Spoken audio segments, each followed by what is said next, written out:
Welcome to mega debate. నా పేరు Rahim. Kaleshwaram project చుట్టూ ఇప్పుడు తెలంగాణ రాజకీయాలు మరోసారి హీట్ ఎక్కే. జస్టిస్ పిసి ఘోష్ కమిషన్ నియామకంపై హైకోర్టు ఇచ్చిన తీర్పును అటు బీఆర్ఎస్ ఇటు కాంగ్రెస్ తమకు అనుకూలంగా మలుచుకుంటున్నాయి మనం విన్నాం. ఎప్పుడైతే హైకోర్టు ఇచ్చిన తీర్పు రోజు బీఆర్ఎస్ పార్టీ దానికి సంబంధించిన విషయంలో కౌంటర్లు ఇచ్చారో మనం ఆ రోజంతా చూసాం. అయితే ఇటు కాంగ్రెస్ దాన్ని ఏ విధంగా మలుచుకుంది కూడా మనం చూసాం. కోర్టు చెప్పిందని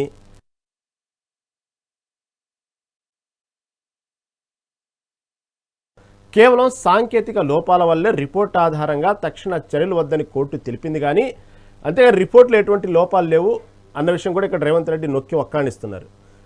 కానీ విచారణ ఆగదని ఆయన తేల్చి చెప్పడం జరిగింది. అదేవిధంగా మరోవైపు ఫోన్ ట్యాపింగ్ ద్వారా పారిశ్రామికవేత్తలను బ్లాక్మెయిల్ చేసి కోట్లు దోచుకున్నారని బీఆర్ఎస్ వైఖరిని ఎండగట్టారు. అసలు కాళేశ్వరంపై సిబిఐ విచారణ ఎప్పుడు మొదలవుతుంది? ఢిల్లీ వెళ్ళి సిబిఐ డైరెక్టర్ను కలుస్తామన్న రేవంత్ రెడ్డి ప్రకటన వెనుక మర్మం ఏంటి? ఈ అంశాలు మనతో ఈరోజు డిబేట్లు డిస్కస్ చేయడానికి సిద్ధంగా ఉన్నారు. బీఆర్ఎస్ నాయకులు రామ్మూర్తి గారు మనతో పాటు సిద్ధంగా ఉన్నారు. అదేవిధంగా బీజేపీ నాయకులు కృష్ణారెడ్డి గారు మనతో పాటు సిద్ధంగా ఉన్నారు. మరి కొద్దిసేపట్లో కాంగ్రెస్ అధికార ప్రతినిధి వెంకటస్వామి కూడా జాయిన్ అవుతారు. ముందుగా రామ్మూర్తి గారి దగ్గరికి వెళ్దాం. రామ్మూర్తి గారు నమస్తే అండి. నమస్తే అండి, చెప్పండి. రామ్మూర్తి గారు, మొన్న ఏదైతే కాళేశ్వరం సంబంధించినటువంటి విషయంలో, కాళేశ్వరం ప్రాజెక్టు సంబంధించిన విషయంలో ఎప్పుడైతే హైకోర్టు తీర్పు వెలువరించిందో దానికి సంబంధించినటువంటి కమిషన్ పిసి ఘోష్ కమిషన్ మీద అయితే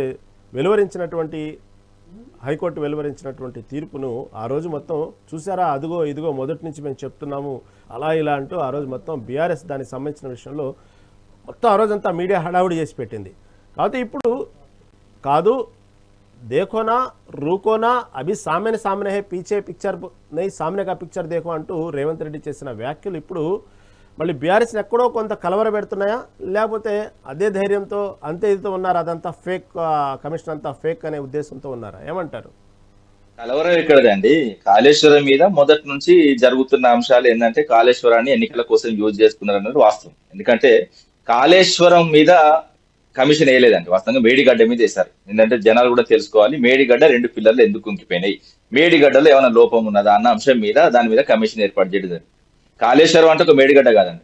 కాళేశ్వరం అంటే ఒక 3 బ్యారేజ్లు, అదే విధంగా 15 రిజర్వాయర్లు, 19 సబ్ స్టేషన్లు, అదే విధంగా 21 పంప్ హౌస్లు, 1531 కిలోమీటర్ల గ్రావిటీ కెనాల్స్, అదే విధంగా 203 కిలోమీటర్ల సొరంగాలు, అదే విధంగా 98 కిలోమీటర్ల ప్రెజర్ మైన్స్, అదే విధంగా 141 టీఎంసీల వాటర్ స్టోరేజ్, అదే విధంగా 530 మీటర్లు ఎత్తిపోసినాం, అదే విధంగా 240 టీఎంసీలు నీటి వినియోగం చేసుకున్నాం. ఇంకోటి ఏంటంటే కాళేశ్వరంతో ఇప్పుడు నీటిపారుదల శాఖను అడిగినా కూడా వాస్తవం 20 లక్షల ఎకరాలకు నీళ్లు అందిస్తున్నది అన్నది వాస్తవం. ఇంకోటి ఏంటంటే కాళేశ్వరం ముఖ్యంగా ఏంటంటే ఇప్పుడు కాళేశ్వరంలో అని చెప్పిన, ఇంకోటి ఏంటంటే ఓన్లీ మేడిగడ్డ విషయం తీసుకుంది. మేడిగడ్డ కుంగిపోవడానికి కారణాలు ఏంది, ఎలక్షన్ కమిషన్ చేతిలో పోయిన తర్వాత ఏ విధంగా జరిగింది, 1,00,00,000 కోట్లు తినారంటే వాస్తవంగా ఈ మొత్తం కాళేశ్వరం ప్రాజెక్ట్ లో భాగంగా ఒక చిన్న అంశం మాత్రం మేడిగడ్డ. ఇవన్నిటి కలిపి వాస్తవం తీసుకొచ్చిన అప్పు ఏంటంటే 94,000 కోట్లు. అది కూడా ఆర్ఈసి కార్పొరేషన్ అంటే రూరల్ ఎలక్ట్రిఫికేషన్ కార్పొరేషన్ ఏదైతే కేంద్ర ప్రభుత్వ సంస్థ ఉన్నదో దాని దగ్గర మేము తీసుకొచ్చి కాళేశ్వరం కార్పొరేషన్ ఏర్పాటు చేసి అందులో డబ్బులు పెట్టి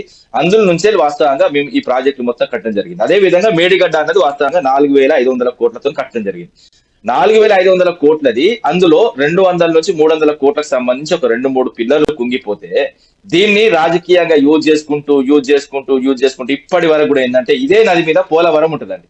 వాస్తవంగా పోలవరం కూడా పొల్ల సల కొట్టుకపోయింది, దానిలో స్పిల్వే కొట్టుకపోయింది. అదే విధంగా ఒక కాఫర్ డ్యామ్ నిర్మిస్తే కూడా కాఫర్ డ్యామ్ కూడా కొట్టుకపోయింది. అక్కడ వాళ్ళు రాజకీయాలు చేయలేదు. ఆ ప్రభుత్వం ఉన్నప్పుడు ఆ ప్రభుత్వం మీద, ఈ ప్రభుత్వం ఉన్నప్పుడు ఈ ప్రభుత్వం మీద వాళ్ళు నిందలేసుకోలేదు. వాస్తవంగా ఏంటంటే అక్కడ దాని అవసరం. ఇంకోటి ఏంటంటే కమిషన్ ఏర్పాటు కూడా ఏ ప్రభుత్వం చేసినా కూడా ఎవరు కూడా వాస్తవంగా కోర్టు స్వాగతిస్తే దాన్ని పెద్దగా, కానీ కమిషన్ ఏర్పాటు చేసి మీరు చేస్తున్న తప్పు అని చెప్పింది. ఎందుకంటే సెక్షన్ 8 ఏదైతే ఉందో దాని ప్రకారం నోటీసులు ఇవ్వాలి.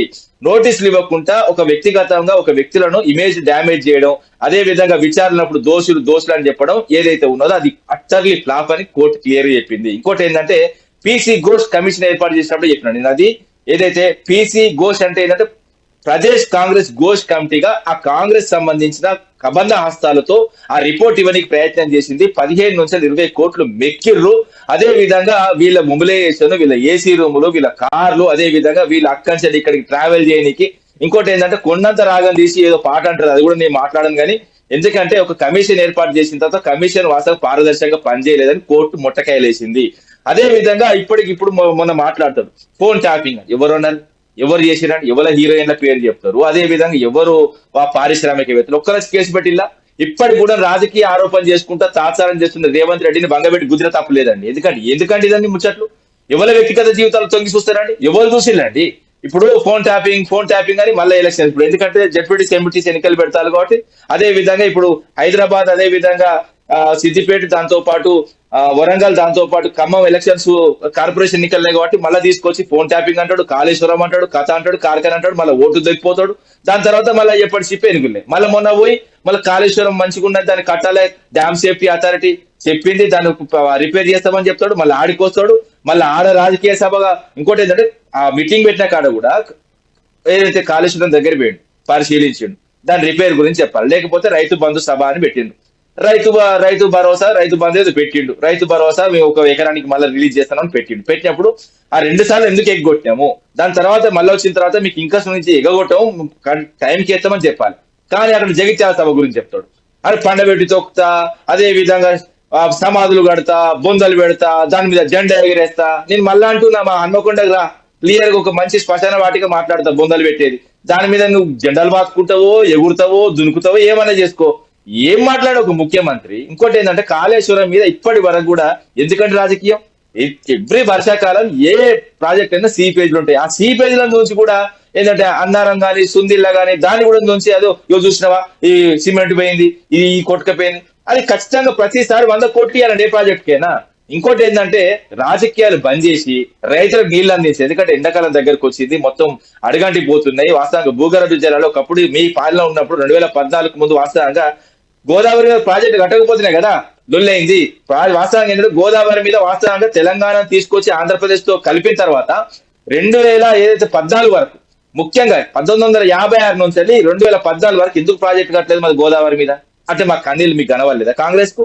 అదే విధంగా టీడీపీ కనవలేదా? ఒక ఎస్ఆర్ఎస్పీ అండి దాని కెపాసిటీ ఎంత అండి 80 టీఎంసీలు. అదే విధంగా గౌరవ్ కేసీఆర్ గారు వచ్చిన తర్వాత 2014 మా ప్రభుత్వం వచ్చిన తర్వాత 2023 వరకు ఎస్ఆర్ఎస్పీ తర్వాత ఎందుకంటే ముఖ్యంగా సదర్మట్ తర్వాత ఎల్లంపల్లి తర్వాత సుందిల్ల తర్వాత అన్నారం తర్వాత మేడిగడ్డ తర్వాత ఏదైతే సమ్మక్క సాగర్ తర్వాత సీతమ్మ సాగర్ ఇలాంటి ప్రాజెక్టులు కట్టి ఇప్పుడు ఎట్ ప్రజెంట్ మీరు ఎక్కడికి పోయినా రాష్ట్ర వ్యాప్తంగా ఏ ఆఫీస్కి పోయినా నీటిపారుదల శాఖకి పోయినా ఎక్కడ పోయినా కూడా ముఖ్యంగా 948 టీఎంసీలు ఏదైతే గోదావరిలో మన హక్కుగా లభించాలో అందులో 400 నుంచి 500 టీఎంసీలు మనం తోడుకుంటున్నాం. 2014 ముందు వాస్తవంగా 80 టీఎంసీలు మాత్రమే గత ప్రభుత్వాలు ఇచ్చినాయి. ఎందుకంటే మన ప్రభుత్వం వచ్చిన తర్వాత గౌరవ కేసీఆర్ గారు వచ్చిన తర్వాత నీళ్ల విషయంలో ముఖ్యంగా గోదావరి విషయంలో న్యాయం జరిగింది. అదే విధంగా గౌరవ కేసీఆర్ గారు పోతూ 933 టీఎంసీలకు ఏదైతే రైట్ టు ఎస్టాబ్లిష్మెంట్ అంటే ఇతర ప్రాజెక్టు కూడా కట్టుకోనికి పూర్తి స్థాయిలో అనుమతులు తీసుకొని పోయిండు. మళ్ళీ ప్రభుత్వం వస్తే వాస్తవంగా మేము వాటిని నిర్మించేది ఉండే ప్రభుత్వం అదే, ఎందుకంటే వాళ్ళు నమ్మే వాళ్ళకి అదే విధంగా ప్రజలు మోసం చేసిన ప్రభుత్వం కాబట్టి మళ్ళీ ఏదైతే వాస్తవంగా సేమ్ 2014 ముందు ఎవరైతే ప్రాజెక్ట్ కట్టలేదో 2023 నుంచి కూడా ఇప్పటి వరకు వీళ్ళు ఏమి చేయలేదు, వీళ్ళు ఏం చెయ్యరు కూడా. తెలంగాణకు కన్నీళ్లు పంచుడు తెలుస్తుంది కానీ నీళ్లు పంచుడు వీళ్ళకి తెలియదు, వీళ్ళ వల్ల కూడా కాదు. ఎందుకంటే వీళ్ళకి నిజంగా చిత్తశుద్ధి ఉంటే తెలంగాణ ఏదైతే 56లో ఏర్పాటు చేసినప్పుడు మన నీటి వాటా ఏదైతే 965 టీఎంసీ ఉన్నాయి ఎందుకు 80 టీఎంసీల వరకే, ఎందుకు మా సంబంధించిన ఉత్తర తెలంగాణ ఎందుకు ఎడారైంది, ఉత్తర తెలంగాణ ఎందుకు ఏదైతే వాస్తవంగా వలసపోయింది, అదే విధంగా దక్షిణ తెలంగాణ కూడా. ఎందుకంటే ఇప్పుడు కూడా నేను ఆన్ రికార్డు కూడా చెప్తా, ఒకవేళ ఇప్పుడు మొత్తం నీటి విషయంలో మాట్లాడమంటే కృష్ణా గోదావరి విషయంలో పార్లమెంట్ లో రఘునందన్ గారు అడిగిన ప్రశ్న క్లియర్ గా గత ప్రభుత్వం 9.5 ఏళ్ళు ఎంత నీళ్లు అందించింది అంటే నిండు పార్లమెంట్ సాక్షిగా 98 లక్షల ఎకరాలకు కొత్తగా సాగైంది నీటిని అందించిందని చెప్పినా కూడా ఇంకా కూడా రాజకీయంగా అవసరమైతే మీరు చేయండి. ఇప్పుడు మేము 95 లక్షల వరకు నీళ్లు అందించినాం, ఈ 23 నుంచి 26 వరకు మీరు ఏం చేసిన దుర్మార్గులు, నేను అడుగుతున్నా ఈ దుర్మార్గమైన ప్రభుత్వం ఏం చేసింది? మళ్ళీ వస్తానండి మీ దగ్గరకు కావాల్సిన సమయం ఉంది. ఇప్పుడు బీజేపీ నాయకులు ఉన్నారు కృష్ణారెడ్డి గారు మనతో పాటు. కృష్ణారెడ్డి గారు నమస్తే అండి. నమస్కారం సార్. కృష్ణారెడ్డి గారు, సరే హైకోర్టు ఏం చెప్పిందా లేకపోతే పీసీ ఘోష్ కమిషన్ ఇవన్నీ పక్కన పెట్టండి. అనేక సందర్భాల్లో బీజేపీ మంత్రులు కూడా చెప్పారు పార్లమెంట్ సాక్షిగా కాళేశ్వరాన్ని ఏటీఎంలా వాడుకున్నారన్న సందర్భాలు ఉన్నాయి. అదేవిధంగా కాళేశ్వరం విషయంలో ఎందుకు కావాలని చెప్పి కాంగ్రెస్ ప్రభుత్వం ఊరక బలహీనమైనటువంటి స్టేట్మెంట్లు బలహీనమైనటువంటి వాదనలు వినిపిస్తూ ఉంది అంటూ కూడా చెప్తా ఉన్నారు. సరే సిబిఐ సిబిఎం ఇవన్నీ కూడా కేంద్ర ఆధీనంలో ఉంది కాబట్టి ఎందుకు ఈ విషయంలో కావలసినంత పట్టుదలగా గట్టిగా ప్రయత్నించట్లేదు? వాస్తవంగా కాళేశ్వరం సంబంధించిన విషయంలో అవినీతి జరిగిందా, మేడిగడ్డ సంబంధించిన విషయంలో ఏం జరిగింది, ఏమంటారు ఓవరాల్? సార్ ముందుగా మీకు మెగా 9 ప్రేక్షకులకు ఈ చర్చా వేదికలో పాల్గొంటున్న వివిధ పార్టీల నాయకులందరికీ శుభ సాయంత్రం తెలియజేస్తున్నాను సార్. ముఖ్యంగా కాళేశ్వరం అనేది టీఆర్ఎస్ ప్రభుత్వం వచ్చిన తర్వాత చేపట్టిన తర్వాత దాన్ని మొదలుపెట్టిన రోజు నుంచి కూడా దాని మీద ఆరోపణలు అనేటివి కంటిన్యూస్ గా రావడం జరుగుతుంది సార్. దాని మీద అవినీతి జరిగింది అనేది వాస్తవం అనేది ఈ అందరికీ తెలిసిన విషయం. ఎక్కడ జరిగింది, ఎవరు చేసిండ్రు అవినీతి అనేది, కేసీఆర్ కుటుంబం చేసిందా, మంత్రులు చేసిండ్రా, అధికారులు చేసిండ్రా, ఎవరు చేసిండ్రా అనేది స్పష్టంగా తెలియాల్సిన అంశం ఉంది. కాళేశ్వరం వచ్చిన అవినీతి ఆరోపణలు వచ్చిన రోజు నుంచి ఆనాటి బీఆర్ఎస్ ప్రభుత్వం పూర్తి స్థాయిలో తిప్పికొట్టలేకపోయింది అనేది నా ఉద్దేశం సార్. ఎందుకంటే ఇది ఒక్క రోజు 2 రోజులు దాని మీద వచ్చిన ఆరోపణలు కాదు సార్. ఇప్పుడు ఇందాకనే మన రామ్మూర్తి గారు చెప్పారు, చాలా ప్రాజెక్టులు జరిగినాయి, ఆంధ్రాలో జరిగినాయి, తెలంగాణలో జరిగినాయి, ఇంకా వేరే ఇతర ప్రాజెక్టులు కూడా జరిగినాయి. మరి అక్కడ ఇంత పెద్ద మొత్తంలో ఆరోపణలు రాలేవు, కాళేశ్వరం మీదనే వచ్చినాయి అంటే దాని మీద కాలకు చిహాయ్ అన్నట్టే ఉంటుంది వ్యవహారం. ఎందుకంటే నిప్పు లేకుండా పొగరాదు అనేది ఒక సామెత ఉంటుంది. అక్కడ అవినీతి జరగకుండా ఈ ఒకటి రాలేదు. వచ్చింది కూడా మనము చూసినాము. ఏసీబీలు పట్టుకున్నప్పుడు ఒక ఇంజనీర్ల దగ్గరనే గవర్నమెంట్ వాల్యూలోనే 600-700 కోట్లు గవర్నమెంట్ వాల్యూలు అంటే మార్కెటింగ్ వాల్యూలో అది 1000 కోట్లకి వెళ్ళిపోయే పరిస్థితి ఉంది. ఒక అధికారులే 2-3 అధికారులే దాని మీద అంత అవినీతి చేస్తే దాని మీద 9.5 సంవత్సరాలలో సుమారుగా 100-150 మంది ముఖ్యమైన ఇరిగేషన్ అధికారులు పనిచేసిండ్రు, కింది స్థాయి అధికారులు పనిచేసిండ్రు. మరి ఎంత అవినీతి జరిగింది అనేది ఇంపార్టెంట్.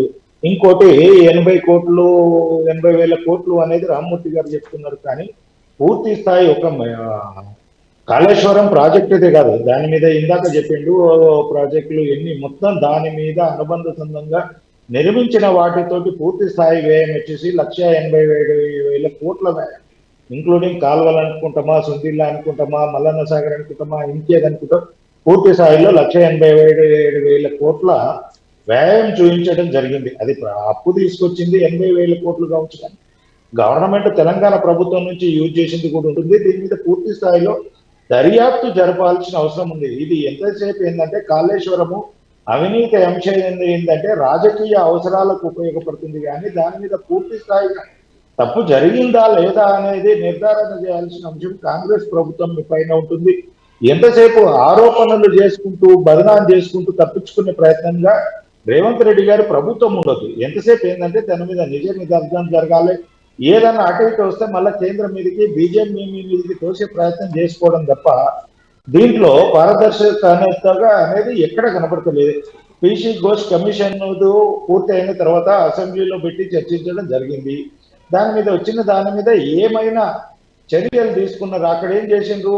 ఇక తీసుకుంటున్నారు, అరెస్టు జరిగిపోతుంది, ఇంత పెద్ద మొత్తంలో ఇది అయిపోయింది, దీని మీద అవినీతి జరిగింది అనేది పూర్తి స్థాయిలో రిపోర్ట్లు ఉన్నదనేది బయటకు వచ్చిన తర్వాత సింపుల్గా ఏం చేసిండు? కేంద్ర ప్రభుత్వం మీరికి నెట్టేసి సిబిఐ విచారణకు చేయాలని అన్నాడు. మరి 1.5 సంవత్సరాలు వీళ్ళు ఏం చేసినట్టు పీసీ ఘోష్ కమిషన్ తోటి?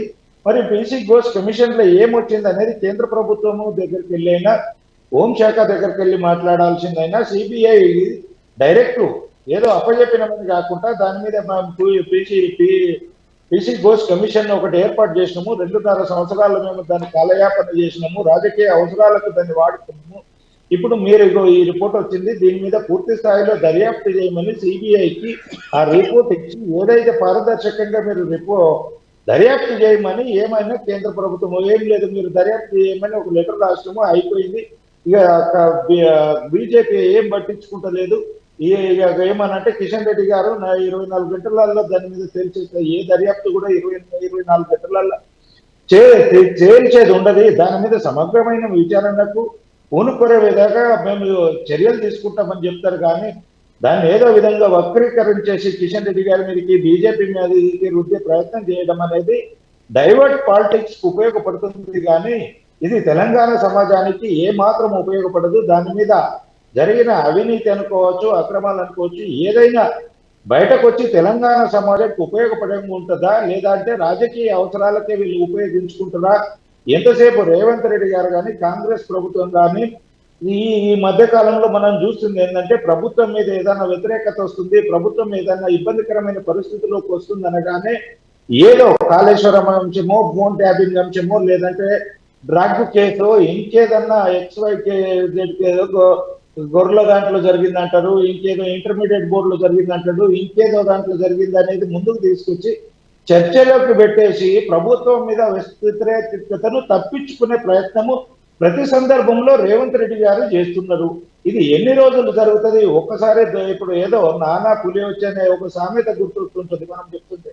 ఎందుకంటే ఏదో నాన్నను ఆట పట్టించడానికి నానా పులి వచ్చింది అంటే 2 సార్లు 3 సార్లు 4 సార్లు భయపడ్డట్టు 5వ సారి నిజంగా పులి వస్తుంది. కానీ ఇక్కడ తండ్రి పట్టించుకోడు. అక్కడ ఏం జరుగుతుంది? పులి వచ్చేసి చంపేస్తుంది. ఇక్కడ రేవంత్ రెడ్డి గారు చేస్తున్న వ్యవహారం కూడా అంతే. ఒకసారి నమ్మిరు, 2 సార్లు నమ్మిరు, 3వసారి నమ్ముతారు, 4వసారి కనుక రేవంత్ రెడ్డి గారికి కర్ర కాల్చి వాత పెట్టే విధంగా ఉంటుంది. ఏదైనా దర్యాప్తు చేస్తే పారదర్శకంగా ఉండాలి, ప్రజలకు దాని మీద జరిగిన అవినీతిని బయటకు తీసుకొచ్చే విధంగా ఉండాలి. మేము ఇగో అవినీతి ఆనాడు మేము మాట్లాడినాము, ఈ రోజు మా ప్రభుత్వం వచ్చిన తర్వాత ఇగో ఇంత ఇది చేసినాము, వాళ్ళు చేసిన అవినీతిని మేము రికవరీ చేసినామని చెప్పుకునే విధంగా ఉండాలి. కానీ ఎంతసేపు ఇది ఆరోపణలకే పరిమితమైతే కనుక తెలంగాణ సమాజము ఎవరిని క్షమించదు.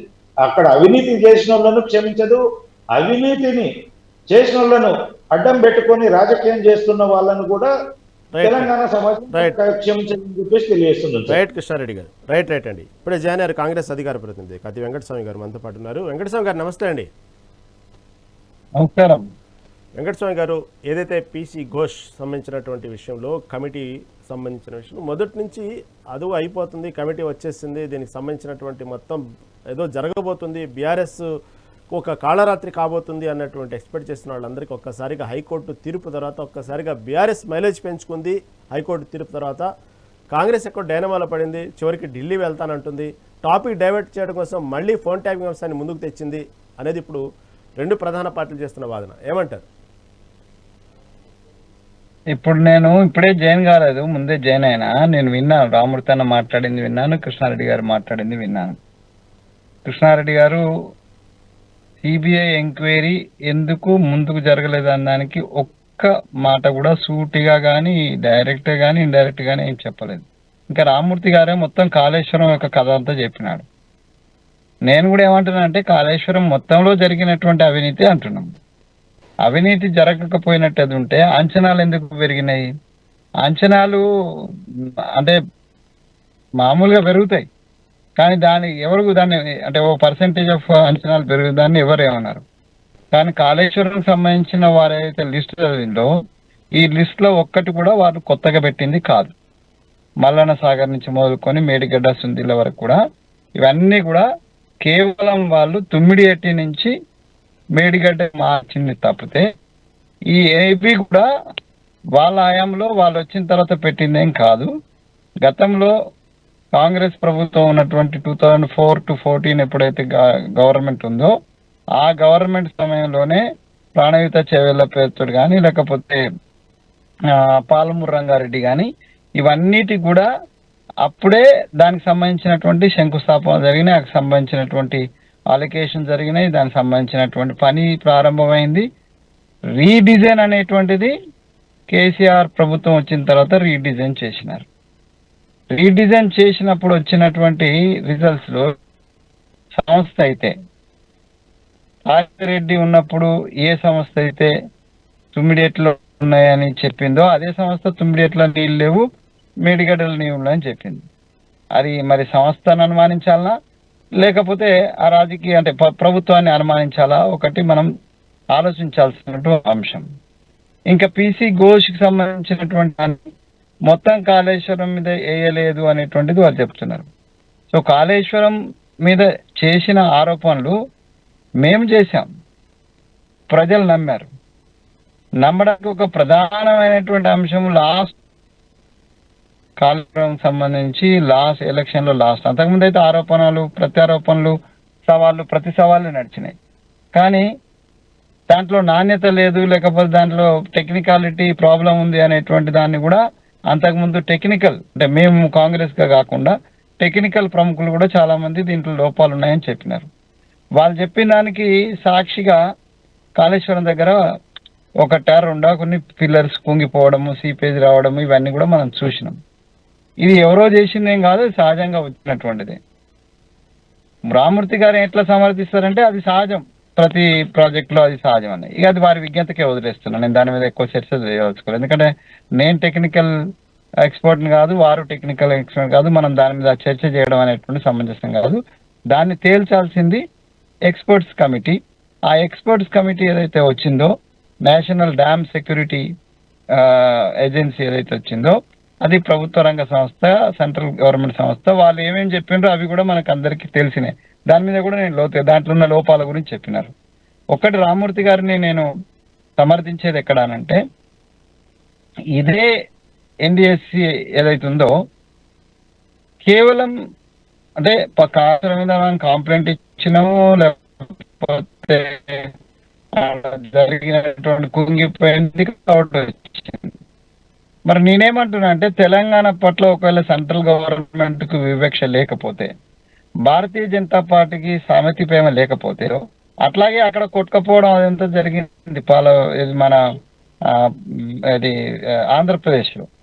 దాని మీద ఈ ఎన్డిఎస్సి ఎంక్వైరీకి రాలేదు, దాని మీద రిపోర్ట్ ఇవ్వలేదు, అంతా గుడుగుడు రాగం ఇంటర్నల్ గా ఏమేమో చెప్పుకున్నారో అది అయిపోయింది. మరి తెలంగాణ పట్లనే నేను ఒక కాంగ్రెస్ పార్టీ నాయకుడిగా ఉండి కూడా నేను క్వశ్చన్ చేస్తున్నా.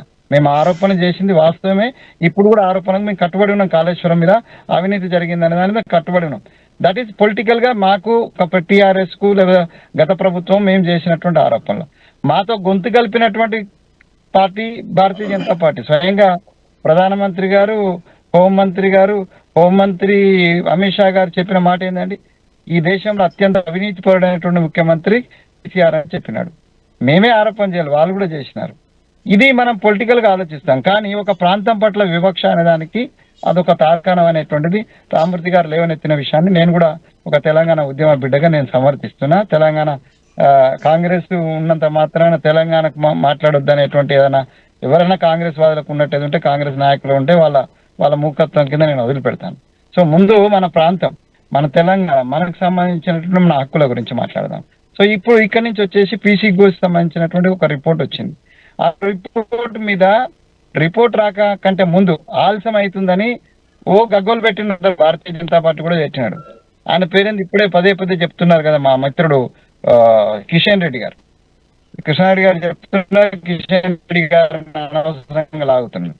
కిషన్ రెడ్డి పడ్డాడు. కృష్ణారెడ్డి సాబ్ 48 hours సిబిఐకి ఇస్తే అని చిటికలు వేసినాడు. మరి ఇచ్చినారు, అసెంబ్లీలో తీర్మానం చేసి ఇచ్చినారు. 9-8 నెలలు అయిందండి. ఇప్పటి వరకు దాని మీద అడుగు ముందు పడకపోతే తప్పనిసరిగా సంథింగ్ ఇస్ రాంగ్ అని అనుకుంటా కదా. ఒకసారి విజ్ఞతతో ఆలోచించాలి. కిషన్ గారు కావచ్చు, లేకపోతే కిషన్ రెడ్డి గారు కావచ్చు, లేకపోతే కేంద్ర ప్రభుత్వం కావచ్చు. సో ఒక పక్కనేమో సిబిఐ చేసేటువంటి దర్యాప్తు సంబంధం సిబిఐకి ఇస్తే 45 గంటల్లో మేము తేల్చి ఎవరు చెప్తామని అన్నారు. మరి అది కూడా నెట్వర్క్ బాగా ఇబ్బంది అవుతుంది. మీరు మాట్లాడేది మధ్యలో చాలా బ్రేక్ అవుతుందండి. మంచి వాల్యుబుల్ మెసేజ్ మిస్ అవుతున్నాం, బ్రేక్ అవుతుంది. ఓకే, లోపు నెట్వర్క్ చూసుకోండి. రామూర్తి గారు ఇక్కడ మొదటి నుంచి చెప్తున్న వాదన ఇదే. కాంగ్రెస్ పార్టీ అవినీతి అయితే జరిగింది, ఎందుకు దాని యొక్క వాల్యుయేషన్ ఎందుకు పెంచారు అనేది ఒక ప్రధానంగా కూడా చెప్పుకుంటా ఉంటే, ఇక్కడ అకస్మాత్తుగా వెళ్ళి సిబిఐ డైరెక్టర్ని కలుస్తామంటున్నారు రేవంత్ రెడ్డి. వాస్తవంగా కలుస్తామన్న రేవంత్ రెడ్డి సిబిఐ డైరెక్టర్ని కలవాల్సింది ఇంకా ఉన్నారు. పక్క బీజేపీ పార్టీ సంబంధించిన వాళ్ళకు ఇంకా సునాయాసంగా కలిసే అవకాశం ఉంది, ఇంకొంచెం గట్టిగా ఫోర్స్ చేసే అవకాశం ఉంది. ఇలాంటి పరిస్థితుల నేపథ్యంలో ఇటు పక్క చూస్తే కేసీఆర్ ఇప్పుడే మళ్ళీ కొన్నేళ్ల తర్వాత మళ్ళీ డైరెక్ట్గా పబ్లిక్లో రావటం, మళ్ళీ బీఆర్ఎస్ పార్టీలో కొత్త ఉత్సాహం చూస్తున్నాం. ఎప్పటికప్పుడు చూస్తూ ఉంటే ఇటు కేటీఆర్ కానివ్వండి, కేసీఆర్ కానివ్వండి, ఎప్పటికక్కడ పార్టీకి సంబంధించిన మీటింగులు అన్నీ మనం చూస్తున్నాం ఏ రోజుకి ఆ రోజు. ఒక పక్క చూస్తే కవిత ఒక్కసారిగా పార్టీ పెట్టి ఇదొక మళ్ళీ మార్కెట్లో పబ్లిక్లో ఇదొక విషయం చూస్తూ ఉన్నాం. ఈ తరుణంలో మళ్ళీ మిమ్మల్ని ఇది డిస్టర్బెన్స్ కనిపించలేదా? ఇవన్నీ కూడా మళ్ళీ సిబిఐ డైరెక్టర్ని కలవటం ఇవన్నీ కూడా ఎవరు కలవద్దు అంటున్నారండి. ఇప్పుడు ఏ విచారణ ఏమన్నది మేము గతంలో కూడా చెప్పినా, ఇప్పుడు కూడా చెప్తున్నాం. మీరు కమిషన్ ఏర్పాటు చేసిన కమిషన్ల ముందుకు వచ్చినాం, రేపు సిబిఐకి అప్ప చెప్పినా కూడా సిబిఐ ముందు కూడా హాజరవుతాం. మేము మళ్ళీ చెప్తున్నాం, ఎందుకంటే మేము న్యాయం చేయాలని చూస్తాం తప్ప అన్యాయం చేయాలని చూడలేదు. ఇప్పుడు ఎవరైనా కూడా ఇంకోటి ఏంది, వాస్తవంగా ధవళేశ్వరం ఉంటుంది కాటర్ ద్వారా ఆయన అద్భుతమైన ప్రాజెక్ట్, ఆయన మీద ఎన్ని కమిషన్ వేసిళ్ళు 700 సంబంధించి 700 సార్లు ఆయన పిలిపించి ఆయన హరిగోస పెట్టిళ్ళు. అదేవిధంగా ఇందిరాగాంధీ కూడా వాస్తవంగా కమిషన్ ఏర్పాటు చేసి ఆమె కూడా ఇబ్బంది పెట్టిళ్ళు. ఇప్పుడు నేనేమంటున్నా, ఎవరైనా కమిషన్లు ఏర్పాటు చేసుకోవచ్చు, కానీ తుదిగా కమిషన్ల పరిస్థితి భారతదేశంలో కూడా చూసుకోవచ్చు. అదే విధంగా ముఖ్యంగా ఇది కేంద్ర ప్రభుత్వంలో ఉన్న పెద్దలు పార్లమెంట్ లోనో అవినీతి జరగలేదని చెప్తారు నిండు సభలు. అదే విధంగా రాజకీయ సభకు వచ్చే వరకు మాత్రము రాజకీయ సమావేశంలో వచ్చి కాళేశ్వరం అది కాళేశ్వరంలో ఇది అని మాట్లాడతారు. ముఖ్యంగా ఏంటంటే మేము తీసుకున్నది కూడా వాస్తవంగా చెప్పాలంటే ఇప్పుడు ఆర్ఈసి లిమిటెడ్ అన్నది కూడా చెప్పాను, అది రూరల్ ఎలక్ట్రిఫికేషన్ కార్పొరేషన్ అండి. ఇది ఏంటంటే మినిస్టర్ ఆఫ్ పవర్ కింద నడుస్తుందండి. వాళ్ళు ఇచ్చిన ఏ సర్టిఫికేట్ ఇందులో కాళేశ్వరంలో అవినీతి జరగలేదు, ప్రతి పైసా కాళేశ్వరం ప్రాజెక్టులకే యూజ్ చేస్తున్నారు తప్ప మిస్యూజ్ కాలేదని కేంద్ర ప్రభుత్వ సంస్థ అయిన మినిస్టర్ ఆఫ్ పవర్ సంబంధించి ఏదైతే ఏ సర్టిఫికేట్ ఇవ్వడం జరిగింది. ఇప్పుడు ఎవరైతే రేవంత్ రెడ్డి కానీ లేకపోతే మోడీ కానీ లేకపోతే కిషన్ రెడ్డి కానీ మిగతా ఎవరైనా బీజేపీ నాయకులైనా కాంగ్రెస్ నాయకులైనా రాజకీయ సభలో చేసిన ఆరోపణలు మాత్రమే. ముఖ్యంగా ఏంటంటే ఏ అధికారి అయినా కూడా ఇప్పటి వరకు కూడా కాళేశ్వరం మీద ఇది జరిగింది ఇట్లా జరిగింది ఏ కమిషన్ ఏర్పాటు చేసిన గింత అవినీతి జరిగిందని ఎవరు చెప్పలేదు. ఇంకోటి ఏంటంటే దేశవ్యాప్తంగా ఏదైతే మొత్తం ప్రపంచ వ్యాప్తంగా ఈ కాంట్రాక్ట్ కంపెనీ ఎందుకంటే కాళేశ్వరం సంబంధించి మెగా కంపెనీ కానీ లేకపోతే ఎల్ఎన్టీ కంపెనీ కానీ ప్రపంచ వ్యాప్తంగా పేరొందిన కంపెనీలు.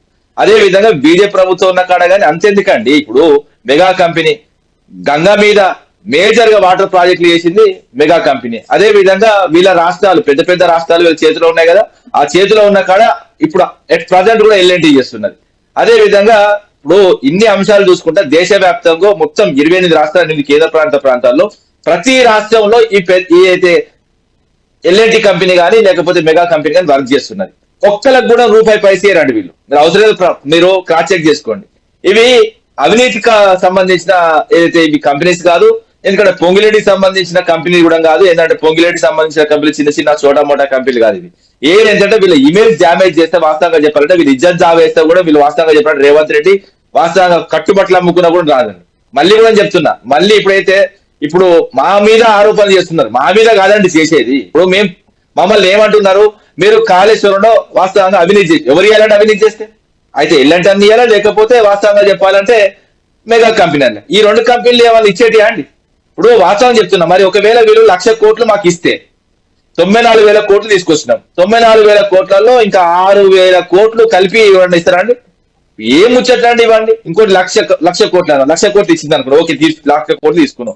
1,00,000 కోట్లు తీసుకుంటే మరి ఇవన్నీ ఫ్రీ కట్టిపోయిందా అండి? సిమెంట్ వాళ్ళే కొనుక్కున్నారు, ఐరన్ వాళ్ళే కొనుక్కున్నారు, ఇసుక వాళ్ళే తెచ్చుకున్నారు, అదే విధంగా ట్రాక్టర్లు లారీలు అదే విధంగా అన్ని మొబిలైజేషన్ వాళ్ళే తెచ్చుకొని మొత్తం వాళ్ళ స్టాఫ్ పెట్టుకొని జీతాలు ఇచ్చి మొత్తం మాకు లంచం ఇచ్చి వాళ్ళు మొత్తం ఫ్రీగా ప్రాజెక్ట్ కట్టి వెళ్ళిపోయిందా అండి? దుర్మార్గమైన మాట్లాడి ప్రజలను బఫూర్లు చేసి ఎన్నికల కోసం యూజ్ చేస్తారు. ఎస్ సిబిఐ రావాలి.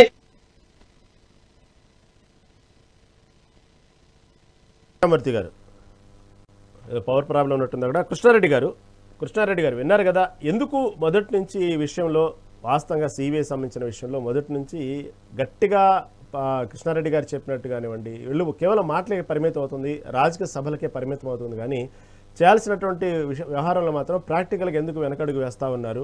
ఒక రకంగా లోపాయి గారి ఒప్పందం ఆ 2 ఒకటే అని చెప్పేటువంటి పార్టీలను 2 ఒకటే అని చెప్తున్నట్టుగానే వాస్తవంగా అలాంటి పరిస్థితులే పబ్లిక్లో కనబడుతూ ఉన్నాయి. ఎక్కడ జరుగుతుంది పొరపాటు?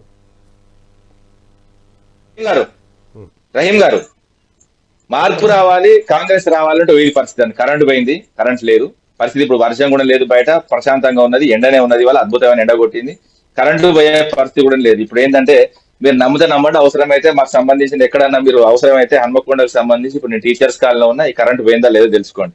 ఇలాంటి పరిస్థితులు మార్పు రావాలి, కాంగ్రెస్ రావాలంటే కరెంటు పోయింది. ఇప్పుడు ఇలాంటి పరిస్థితులు. ముఖ్యంగా ఏం చెప్తున్నా, మా మీద ఎన్ని ఆరోపణలు చేసినా మా మీద వచ్చిన ఆరోపణలు చెప్తున్నా, మా మీద వచ్చిన ఆరోపణలు వాస్తవంగా అభివృద్ధి చేసిన ఆరోపణలు.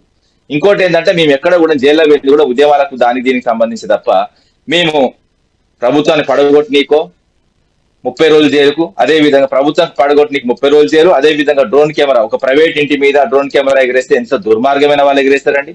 బాత్రూంలో కెమెరాలు పెట్టేటోళ్ళు, అదే విధంగా వివిధ కార్యక్రమాలు చేసేటోళ్ళు, అదే విధంగా అటువంటి వాళ్ళు డ్రోన్ కెమెరాలు ఆ విషయంలో 16 రోజులు జైలు వేయడం, మొత్తానికి 46 రోజులు జైలుకు పోయిన వ్యక్తి. అదే విధంగా దేశవ్యాప్తంగా మొత్తం ఎక్కువ కేసులు 89 కేసులతో నంబర్ 1 ఉన్న వ్యక్తి, అదే విధంగా అందులో 72 క్రిమినల్ కేసులున్న వ్యక్తి జైలుకు పోయి జైలు జీవితం అనుభవించిన వ్యక్తి చేతుల కాంగ్రెస్ కురుగుదులు పెట్టడమే తప్పండి. ఎందుకంటే కాంగ్రెస్ లో మంచి మేధావులు ఉన్నారు, మంచి వాళ్ళు ఉన్నారు, వాళ్ళ చేతిలో పెడితే వాస్తవంగా రాష్ట్ర బాగు కోసం ఆలోచిస్తారు. ఒక నేరస్తుల చేతుల్లో ఈ ప్రభుత్వాన్ని పెట్టిన కాంగ్రెస్ పార్టీ ఖచ్చితంగా ఈ తెలంగాణ కనిలో కొట్టుకపోతుంది. ఇంకో ముఖ్యంగా 2014 ముందు ప్రాజెక్టులు కట్టిన వాళ్ళను 2023 తర్వాత వచ్చిన ప్రభుత్వం ఏదైతే కాంగ్రెస్ ప్రభుత్వం ఇప్పుడు కూడా ప్రాజెక్టులు కట్టుకుంటే అన్యాయం చేస్తుందో వాళ్ళని జైలు పెట్టాలి, వాళ్ళ మీద విచారణ చేయాలి. ఎందుకంటే దాదాపు 60 సంవత్సరాలు ఈ తెలంగాణకు అన్యాయం చేసిన పార్టీ అయితే కాంగ్రెస్ పార్టీని ముఖ్యంగా చెప్తున్నా, గుర్రం తోకకు వాస్తవంగా తాడు కట్టి కాళ్లకు తాడు కట్టి గునుకపై జైలు పెట్టా తప్పలేదండి. అప్పుడు ఎవరు అన్యాయం చేసినా వాళ్ళందరూ లీజ్ తీయాలి. 2014 గోదావరి మీద, కృష్ణా మీద ప్రాజెక్టులు కట్టకుండా శంకుస్థాపనల వరకే ఉన్న ఈ దుర్మార్గులను వాస్తవంగా అందరినీ వాళ్ళను గుర్రానికి తాడు కట్టి గుంజుకపోవాలి. అదే విధంగా ఈ రోజు కూడా అన్యాయం చేస్తున్న వాళ్ళని కూడా వాస్తవంగా గుర్ర గుంజుకపోయి జైలు పెట్టారు. ఎందుకంటే ఇవన్నీ రాజకీయాలు. తెలంగాణకి ఏమైనా న్యాయం చేస్తే న్యాయం చేయండి, వాస్తవంగా చేయాలనుకుంటే ప్రాజెక్ట్ కట్టండి, అంతే తప్ప కానీ మంచి చేసిన వాళ్ళని మా మీద ఊక తాపుకోసారి కాళేశ్వరం ఇంకెందుకు కానీ ఒక్కరోజు ఆడతారు అబద్ధం, 2 రోజులు ఆడతారు, 3 రోజులు ఆడతారు అబద్ధం. ఇంకా కృష్ణారెడ్డి గారు ఏమంటారు? సార్ హలో చెప్పండి, కంటిన్యూ చేయండి కృష్ణ. సార్ ఏం లేదు సార్, ఇది ఇందాక మనం పెద్దలు వెంకటస్వామి గారు మాట్లాడింది వీళ్ళందరూ. ఇప్పుడు ఏంటంటే సిబిఐ ఆశామేసికి వచ్చేసి ఏదో ఒక పోలీస్ ఎంక్వైరీకి వచ్చినట్టు వచ్చే పరిస్థితి ఉండదు సార్.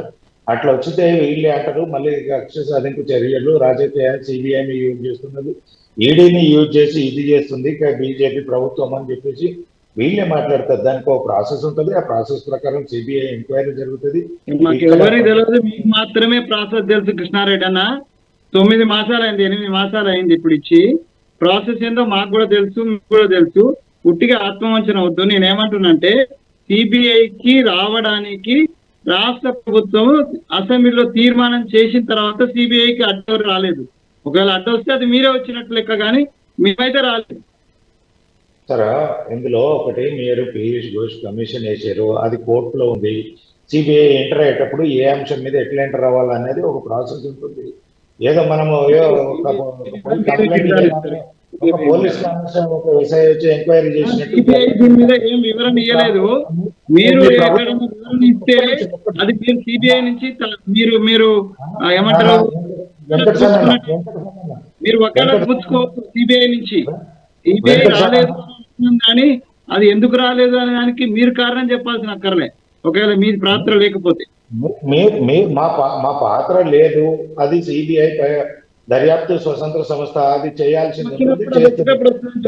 అడ్డం పెట్టేసి మమ్మల్ని మాట్లాడుతున్నారు కదా, బీజేపీ గురించి మీరు మాట్లాడుతున్నారు అనేది నేను మాట్లాడుతున్నా.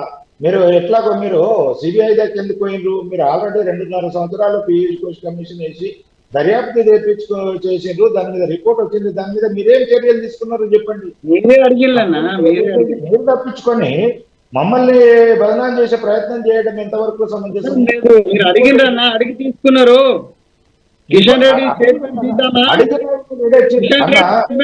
ఎన్నిసార్లు సిబిఐ గురించి మాట్లాడిండు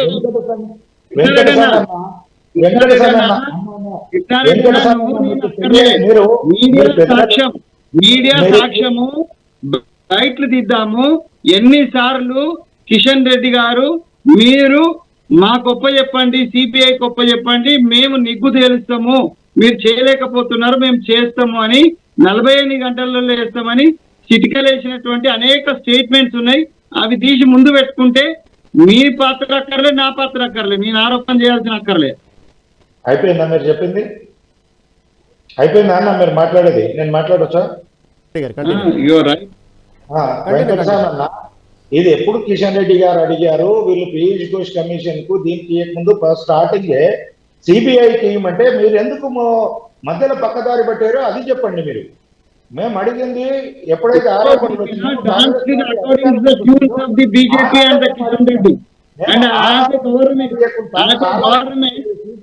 government of Telangana we have every right to go for our own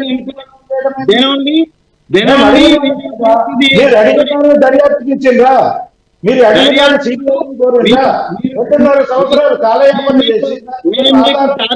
కాదు, లేకపోతే మీ డబుల్ ఇంజన్ సర్కార్ లో మేము భాగం కాదు. మేము మా ప్రభుత్వము తెలంగాణ ప్రజలు మమ్మల్ని ఎన్నుకున్నారు. తెలంగాణ ప్రజల పక్షాన అవినీతి జరిగినా, మంచి జరిగినా, చెడు జరిగినా దాని మీద ఎంక్వైరీ చేయాల్సినటువంటి బాధ్యత మా మీద ఉంటది. కాబట్టి ఆ ఎంక్వైరీని మేము చేసినాము. దానికి సంబంధించినటువంటి పీసీ ఘోష్ వేసినాము. ఘోష్ కమిషన్ లేట్ అవుతుంది, ఘోష్ కమిషన్ మీకు తెలుస్తాం, మాకు ఇవ్వండి అని అంటే ఘోష్ కమిషన్ యొక్క రిపోర్ట్ వచ్చిన తర్వాత మీకు ఒప్పచెప్పినాం. సో దాని తర్వాత మీరంటే మీరు కాదు, సిబిఐకి ఆ సిబిఐ పాత్ర ఉండే. ఇప్పటి వరకు నిష్క్రియగా ఉన్నటువంటి సిబిఐ ఎందుకు చేయలేదు. అది మీరు చెప్తే చేస్తారా? వివరణ ఇవ్వలేదు. ఒక్క నిమిషం, మీకు చిత్తశుద్ధి ఉంది కదా, అవినీతి మీద కాళేశ్వరం మీద జరిగింది, అవినీతి మీద దర్యాప్తు జరగాలి, పూర్తి స్థాయిలో తెలంగాణ సమాజానికి ఉపయోగపడాలి. మరి మీరు ఓన్లీ సిబిఐకి ఇస్తున్నామని చెప్పేసి ఇంట్లో కూర్చోవడం ఎందుకు? ఒక 50-60 సార్లు ఢిల్లీ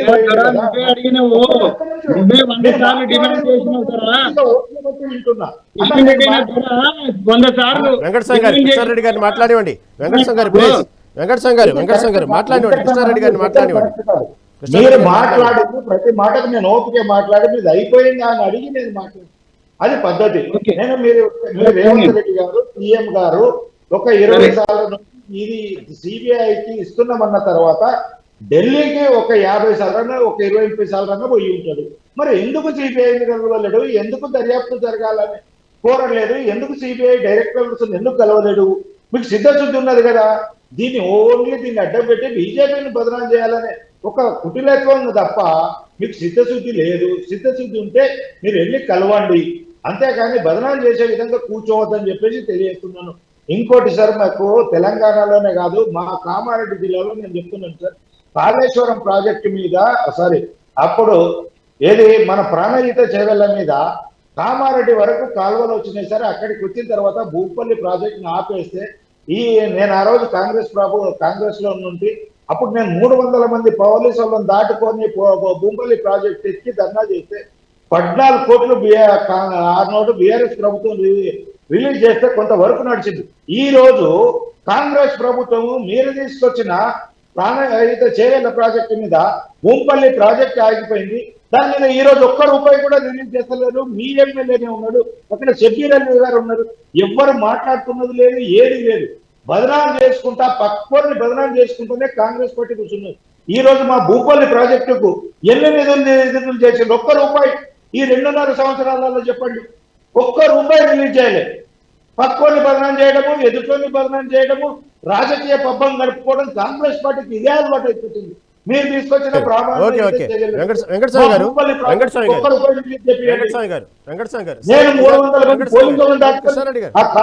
భూపల్లి ప్రాజెక్టు మీద వెళ్ళి ధర్నా చేసిన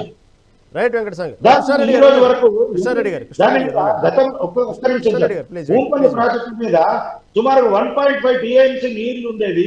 ఆ ప్రాజెక్టును తీసుకొస్తామని దానికి మొత్తం ముంగలు కొట్టేసి కనీసం ఎడ్లు గోదలకు తాగునీరు లేకుండా చేసింది. ఈ రోజు వరకు అది 14-15 సంవత్సరాల నుంచి నిర్వీర్యమై కూర్చుంది. మీరు చేసిన ప్రాజెక్టు దాన్ని కంప్లీట్ చేసేటట్టు నేను మీ ద్వారా రిక్వెస్ట్ చేస్తున్నాను. మీ ప్రభుత్వానికి కొద్దిగా రిప్రజెంటేషన్ చేయండి, బదనాం చేసి పక్కన చేయండి. మా భూపల్లి ప్రాజెక్టు చివరిగా ఒక మాట వెంకటస్వామి గారు, సరే ఇదంటే సిబిఐ అన్నారు, కేంద్ర దర్యాప్తు సంస్థలు అన్నారు, వాళ్ళ చేతిలో పెట్టాం, వాళ్ళే లేట్ చేస్తున్నారు, ఇదంతా సరే ఫోన్ ట్యాపింగ్ అసలు ఏం చేశారండి ప్రభుత్వం సిట్ విచారణకు సంబంధించి ఇంతవరకు? ఇప్పుడు అన్న కృష్ణారెడ్డి అన్న ప్రాజెక్టు భూపల్లి ప్రాజెక్ట్ గురించి చెప్పినారు. డెఫినెట్ గా వారి పక్షాన ఆ ప్రాజెక్ట్ కి సంబంధించినట్టు ఏందో నేను స్వయంగా మాట్లాడతాను. షబ్బీర్ అలీ గారు పేరు చెప్పినారు, షబ్బీర్ అలీ గారితో కూడా మాట్లాడతాను. దానికి ఏ సాయము ఏ అవసరం ఉంటే ఆ అవసరం దృష్ట్యా డెఫినెట్ గా ఆ ప్రాంత ప్రజల యొక్క మంచి కోసము కృష్ణారెడ్డి అన్న ఇప్పించిన సజెషన్, ఆ డిమాండ్ అనుకోండి, సజెషన్ అనుకోండి, అప్పీల్ అనుకోండి, ఏదైనా కూడా దాన్ని పాజిటివ్ గా తీసుకొని ముందుగా ఆ భూంపల్లికి సంబంధించి రేపే నేను షబ్బీర్ అలీ గారితో మాట్లాడి దాని వివరాలు మాట్లాడి ఆ ప్రాంత ప్రజలకు పాజిటివ్ అయ్యేటట్టుగా చూస్తామండి. ఒకటి. రెండోది దానికి కావాల్సిన డీటెయిల్స్ కావాలంటే కూడా మీకు ఫార్వర్డ్ చేస్తున్నా. నేను ఒక 300 మంది పోలీసులను తప్పించుకుని ఆ ప్రాజెక్టు మీద వెళ్ళి ధర్నా చేసినవి కూడా ఉన్నాయన్నా, మీకు కావాలంటే కూడా ఇస్తాను. ఎందుకంటే రైతులు బాగా ఇబ్బంది పడుతున్నారన్న నెగిటివ్ గా మాట్లాడతలేను, 100% నీతోటి. అందుకనే మీకు ధన్యవాదాలు కూడా తెలియజేసిన. నేను చేసిన అల్టిమేట్ గా ప్రజలు బాగుపడితే మనకు మంచిదన్నా. పొలిటికల్ గా నీకు పనికి వస్తుంది, నాకు పనికి వస్తుంది. అల్టిమేట్ గా ప్రజలు మీరు సమర్థిస్తున్నా మీ డిమాండ్ అనే హ్యాపీలో మీ సజెషన్ నేను పాజిటివ్ గా ప్రభుత్వాన్ని దృష్టికి తీసుకెళ్తానన్నా. మీరు ఇక్కడి నుంచే చెప్పినారు, నేను ఇక్కడి నుంచే ఈ రాత్రికే నేను షబ్బీర్ అలీ గారితో మాట్లాడతాను. దాని డీటెయిల్స్ ఉంటే నాకు ఫార్వర్డ్ చేయండి అన్న తప్పనిసరి. ఒకటి ఏంటంటే ఇప్పుడు మేము అదే ఈ కాళేశ్వరానికి సంబంధించి ఎల్లంపల్లి విషయం చెప్పినాడు మన అన్న. ఎల్లంపల్లి ఎప్పుడు పూర్తయిందన్న? ఎల్లంపల్లి నుంచి యాక్చువల్లీ మన తెలంగాణ ఉద్యమ టైంలో మీరున్నారు, నేనున్నా. ఎల్లంపల్లి యొక్క ఇనాగరేషన్ కు కిరణ్ కుమార్ రెడ్డి వస్తానంటే మా పార్టీ ఇప్పుడున్నటువంటి మంత్రి, అప్పుడున్నటువంటి ఇంతకుముందు ఎంపీ ఉన్నటువంటి మా పొన్నం ప్రభాకర్ అన్న నీ హెలికాప్టర్ బేల్ చేస్తామని చెప్పింది. అంత తీవ్రంగా మాట్లాడి తెలంగాణ కోసము నువ్వేం రావాల్సిన అక్కర్లేదు ఎల్లంపల్లి. అదే ఎల్లంపల్లి ప్రాజెక్ట్ నుంచి మేము వాటర్ హైదరాబాద్ కు మౌలానా ఆజాద్ సుజల స్రవంతి పేరుతో వస్తే వాటర్ ఏమో మేము ఇచ్చినాము, ప్రాజెక్ట్ ఏమో మేము పూర్తి చేసినాము. రిబ్బన్ మాత్రం మీరు కట్ చేసుకొని గజ్జల దగ్గర రిబ్బన్ కట్ చేసుకొని నెత్తి మీద నీళ్లు చల్లుకొని మేమే చేసినాం అని అన్నారు. మోడీ గారిని పిలిపించి కూడా అక్కడి నుంచి ఏదో రిమోట్ తోటి స్టార్ట్ చేసి అక్కడ కూడా మీరు చేసినారు. అంటే ప్రాజెక్ట్ అంతా ఎల్లంపల్లికి సంబంధించి పూర్తి చేసింది కాంగ్రెస్ హయాంలోనే అనేది నేను స్పష్టం చేయదలుచుకున్నాను. ఎందుకంటే రామచంద్ర లిస్ట్ లో ఇవన్నీ ఉన్నాయి. రెండో విషయం ఏంటంటే అన్న, 98 లక్షల ఎకరాలకు స్థిరీకరణ అంటున్నారు అన్న. మీరు ఒకసారి గుర్తుపెట్టుకోవాలి, డెఫినెట్ గా భగవంతుడు సహకరించిండు, మన పోరాటం ఫలించింది, అన్ని పార్టీలు సహకరించినాయి. తెలంగాణ అమరవీరుల యొక్క ఆకాంక్ష నెరవేరి తెలంగాణ వచ్చింది. తెలంగాణ వచ్చిన తర్వాత 10 సంవత్సరాలు ఇప్పటికి కూడా మనకు వర్షాలకు ప్రాబ్లం లేదు, మన దగ్గర పంటలు పెరిగినాయి, ఇవన్నీ నేను ఒప్పుకుంటున్నా. కానీ కాళేశ్వరం ద్వారా ఎత్తిపోసిన నీళ్ల ద్వారా ఈ పంటలు పండినాయి అనేది కరెక్ట్ కాదన్న. కాళేశ్వరం కట్టిండ్రు, ఎత్తిపోవడానికి ఎప్పుడైనా మాట్లాడదాం. కత్తి వెంకట స్వామి గారు చర్చలో పాల్గొన్నందుకు కత్తి వెంకట స్వామి గారికి, అదేవిధంగా రామ్మూర్తి గారికి, కృష్ణారెడ్డి గారికి ధన్యవాదాలు తెలియజేసుకుంటూ, ఏదైనప్పుడు కూడా తెలంగాణ ఇప్పుడు రాజకీయాలు మొత్తం కూడా మళ్ళీ జస్టిస్ పిసి ఘోష్ కమిషన్ నియామకంపై హైకోర్టు ఇచ్చిన తీర్పు చుట్టూ తిరుగుతున్నాయి.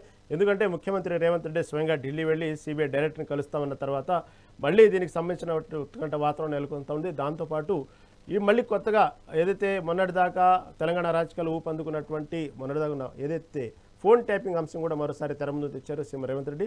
మళ్ళీ ఢిల్లీ పర్యటన తర్వాత జరగబోయే రాజకీయ పరిణామాలు తెలంగాణలో ఉంటాయి, చూద్దామని. చూస్తూనే ఉండండి మెగా 90.